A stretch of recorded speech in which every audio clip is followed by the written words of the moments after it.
So we've all heard that internet consumers are aggressive, they're interested in finding out information, and what we're going to do in this session is pull back the curtain a little bit on who is this internet empowered consumer. Stu, if you could tell us a little bit about who this consumer is and help us put a profile of that person. Good question. I think one of the biggest distinctions is, when you talk about the difference between traditional and internet-empowered consumer, is the nature. It's a longer-term process, or it's a longer-term sales cycle.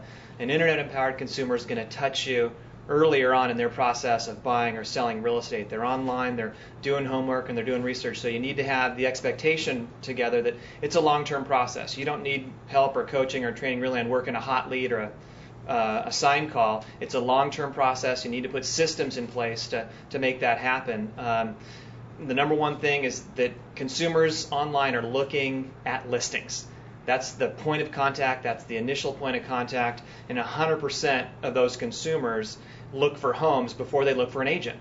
So we're really going to talk a little bit about the listing and how that works. But that's a very important thing. It's a long-term process. Your expectations need to be right. You need to have systems to work that. One of the most recent conversations I've had with the chief economist of the California Association of Realtors is talking about the distinction between traditional and internet empowered. The traditional consumer is the internet consumer these days. There really isn't a distinction. So you must have a process and a system and a business plan in place to connect with the internet empowered consumer.